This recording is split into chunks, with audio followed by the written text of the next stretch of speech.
Hello বন্ধুরা, জলপাইগুড়ি জেলা থেকে আমি প্রিয়াঙ্কা তা চলে এলাম রান্নাঘরে রান্না করব বলে। তো দুপুরবেলার ভাত ডাল আর চিকেন রয়েছে, চিকেন করেছিলাম। তো আমি বাদ বাকিটা এখন বড়াটা করে নিব। জীবন মানেই তো লড়াই। ছোটবেলায় ভাবতাম বড় হয়ে গেলে সবকিছু সহজ হয়ে যাবে, কিন্তু বড় হয়ে বুঝলাম বয়স শুধু বাড়ে, লড়াই থামে না, বরং আরো কঠিন হয়ে যায় জীবন।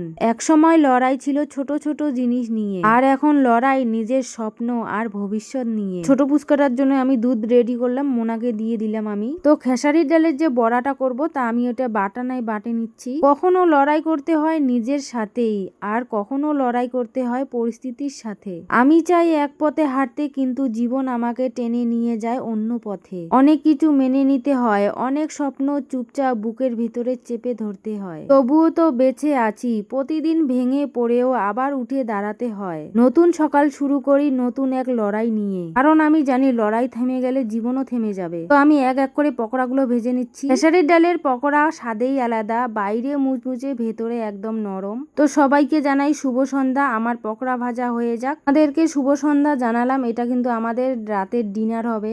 ভিডিওটা অনেক আগেই পোস্ট করলাম। ভিডিওটা যদি তোমাদের ভালো লেগে থাকে অবশ্যই একটা লাইক কমেন্ট করে দিবেন। তোমাদের একটা লাইক কমেন্ট আমাকে আরো ভিডিও বানার জন্য উৎসাহ করবে।